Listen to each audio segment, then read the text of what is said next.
Well, hello, trumpet players. We are talking today about your best practice mindset. What should your approach to practicing be? And this comes up a lot. I tell people that this is the hardest thing I have to teach. This is the hardest thing that for me to come up with the words to tell you as my student. All right. What's hard about it is that it's a contradiction. It sounds on the surface like a very bad contradiction. Okay. It's like I'm telling you to care and not care at the same time. And I think what it comes down to, you know how in the church world we say that there are three parts to every person. You have the body, soul, and spirit. It's sort of like we're saying body and soul are supposed to have two different attitudes at the same time, mind you. And that's why it's the hardest thing I have to teach. And let's take an example. Let's say you're doing the tonalization studies and you make a mistake. Am I telling you not to care about the mistake? Yes and no. Intellectually, I want you to hold yourself to the highest possible standard. Intellectually, emotionally, I want you to completely disengage.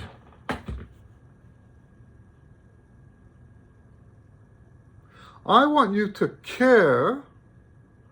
I want you to say, when you hit that mistake on your tonalization studies, and for those of you who don't know what tonalization studies are, it's my scale system. They're actually scale patterns. And it's very different from what other people teach, very different from what other people do. I promise you that if you ever find out that someone's been practicing this way, they got it from me somehow, because I pretty much invented this approach.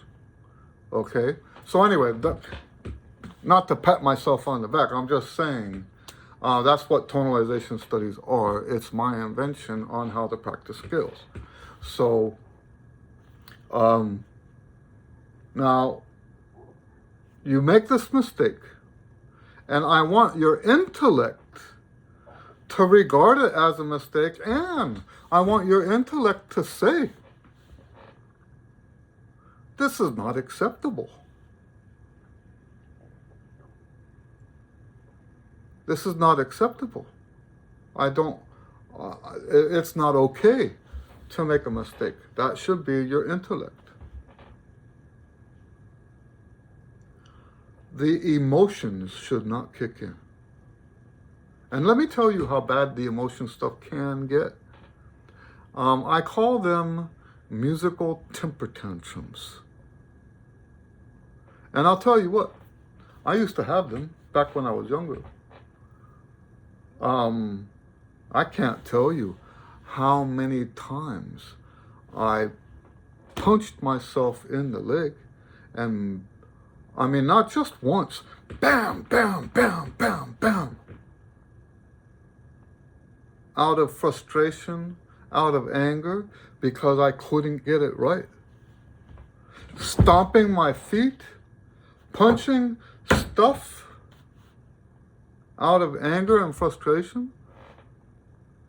And today, I don't even want my students to grunt and groan. I don't want that. I don't want the rolling of the eyes. I don't want the self-debasement.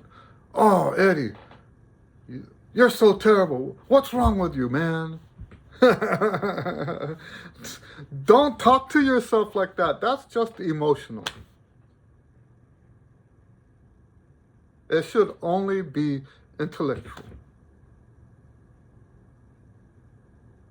It gets bad. I remember, should I be telling this story? I hope he doesn't mind. My son, I told him that if he was going to have temper tantrums on the piano, that he wasn't allowed to practice. He wanted to practice, but there were times when it got so frustrating, he would pound on the keys like that out of frustration. That's not beneficial. That damages your playing. Now let me tell you how it damages your playing. I have a theory. There's no way for me to prove this. I don't even care to prove it. I've been right in individual persons' lives enough times to know that what I'm saying is at least true for some people.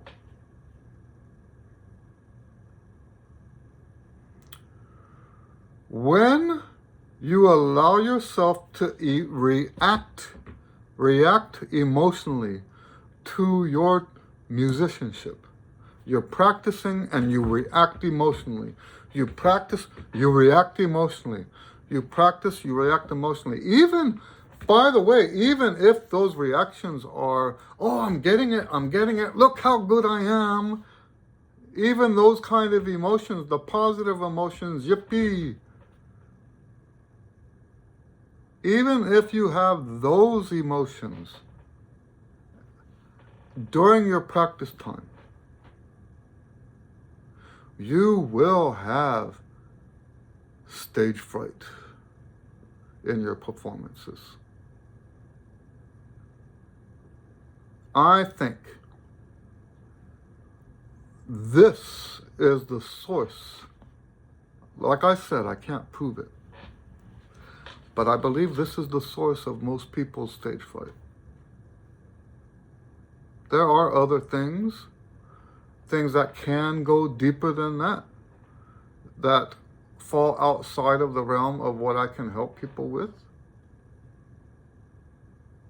But it's been my experience that the people who allow themselves to react emotionally, especially the temper tantrums, if you allow yourself to react emotionally to your practice time, during your practice time, to your progress or lack of progress, how do you turn that off when you get on stage? It's essentially the same thing. You're just having that temper tantrum on stage now, and maybe because you're on stage, you think that it's not appropriate, thank God, to have a full-out temper tantrum like that on stage. That happens sometimes. Sometimes people don't let their social constraints hold them back, and they have that temper tantrum on stage after all. But it is more rare than what you do at home. But I genuinely think that most, not all, most of our stage fright issues are rooted in these temper tantrums. Now let me talk about this caring thing, because I've had decades to think about this. I had that problem when I was younger. And I got to a point where I recognized how bad it was. And I started using the term for myself and for my students. When I'm practicing, when they're practicing, it's just business. It's just business. Okay? Turn all that off. Now for business, you want certain things to happen. a certain way. But when we say those words, right, it's just business. We usually have this image in our head of a business person that's cold and calculated and unemotional.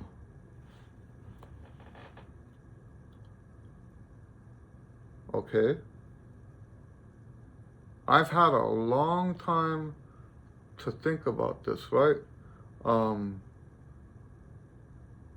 And now I forgot where I was going with this. But yes, we want... Now, do you know what the word is for all this that I'm telling you? There's one word that sums it all up. I'm asking you to be stoic. Not stoic in the sense that we follow a philosophy, okay? There's stoic with a capital S. That's how I always say it, right?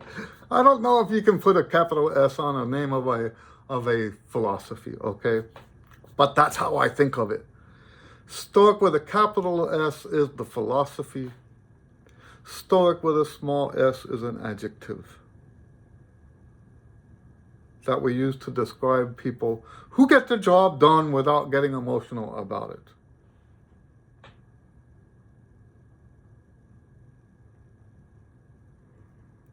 And yes, I've had literally decades of practice doing it this way, and I think it's hard at first. If you're an overly emotional person and you get extremely frustrated when your practice doesn't go the way you want it to, it can be difficult sometimes to turn it off, but you have to. You have to turn it off. And I'm gonna tell you, part of what makes it easier to make it less emotional is when you follow proper procedure for practicing. And I'll tell you, when you practice properly, with all the right repetitions and all the mind-numbing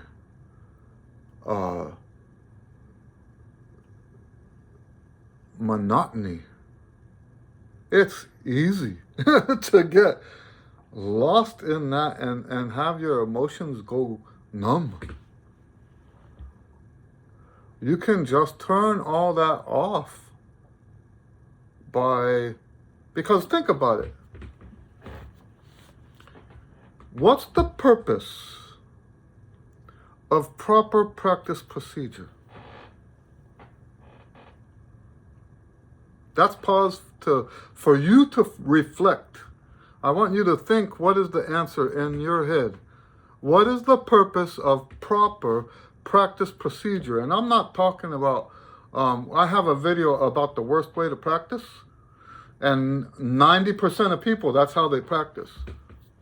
I know this because I've been surveying musicians my whole life. Even some professional players tell me that this is how they practice. It explains a lot sometimes, depending on who it is that I'm talking to. The worst way to practice is just to try to get it right. That's the worst way to practice. Most people, I ask people, how do you practice? Oh, well, I put the music on the stand. Why do they always say that? I put the music on the stand. It's like they don't have anything else to say. I put the music on the stand, and then there's this pause, and I just try to get it right. That's not practicing.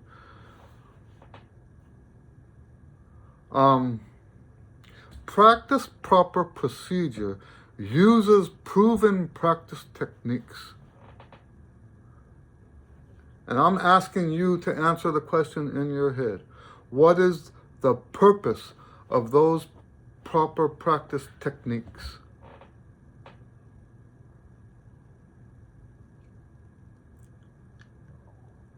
The purpose is this: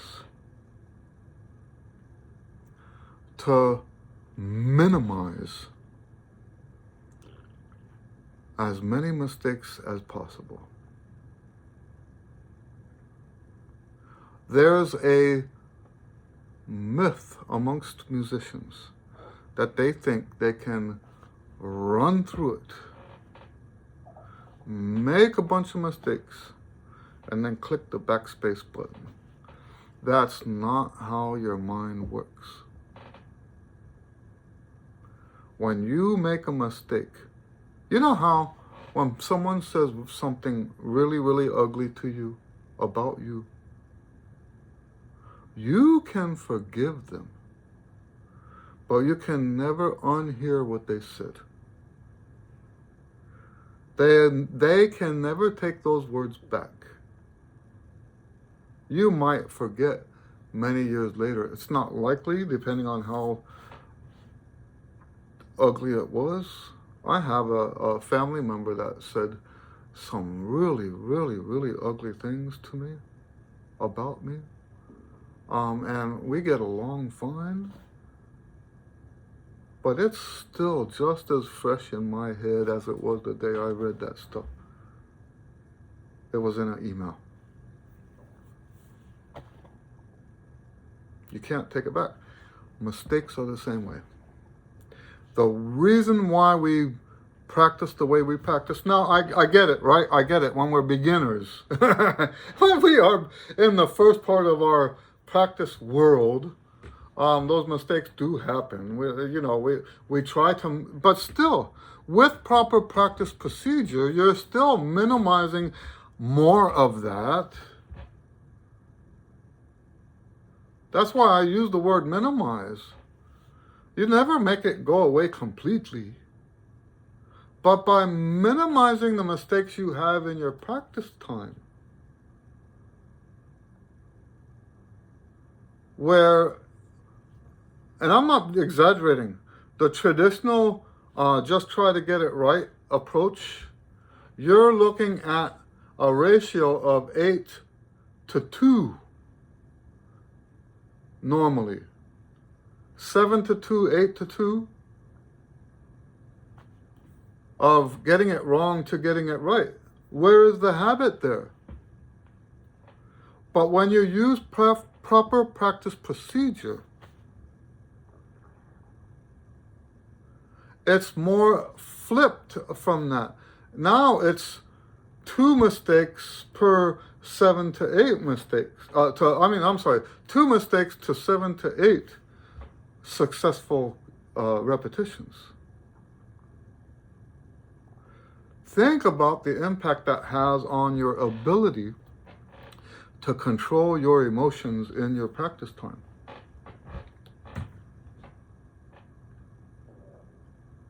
When you use proper practice procedure, which is agreeably extremely repetitive and monotonous, but when you use proper practice procedure, it is very easy to turn your emotions off.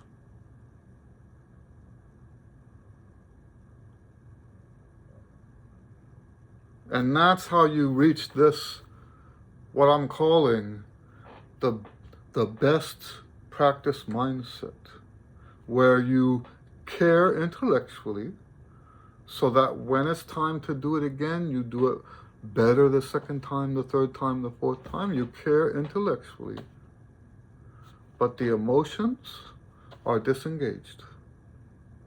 Now, I have one more thing to say about the emotions.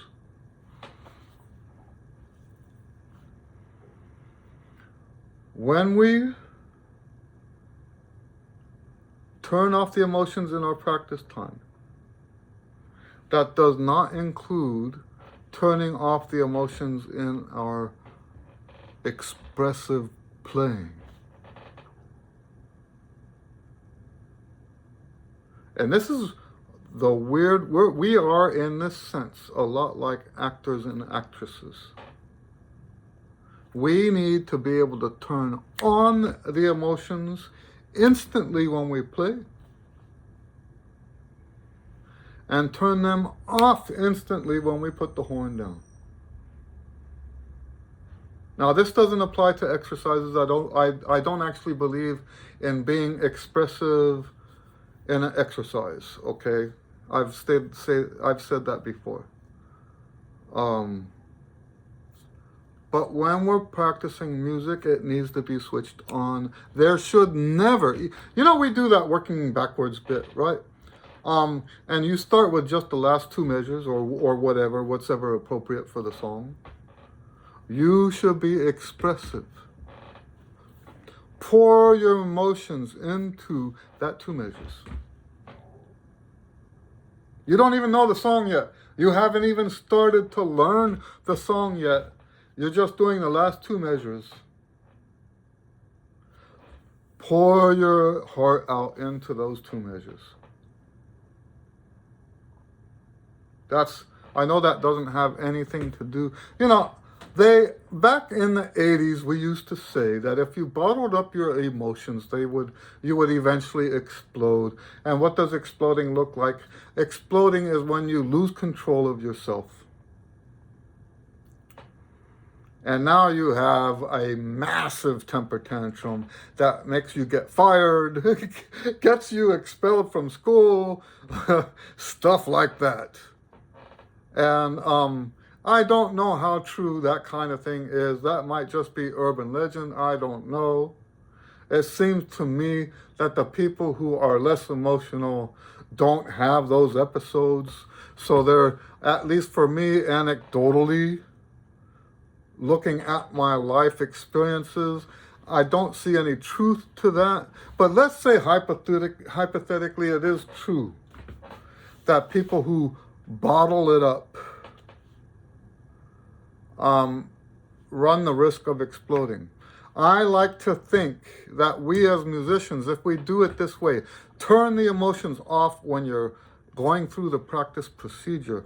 Turn it instantly on when you're expressing yourself in the music. Turn it instantly off when the note stops. I believe that if this other thing that is, I don't believe is true, but if it was true, I believe that that bit of expression that we put into our music is enough to serve as a pressure valve to let that built up emotion out. Take what you're experiencing today, invest those emotions into the expression of the music, not the practice procedure.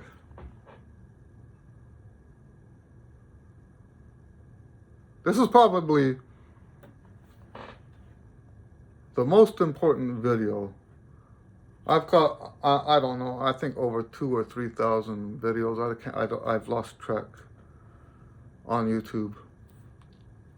I'm going to go as far as to say that this is the most important out of all of them. You don't even have to use my method for this video to have an impact on your life.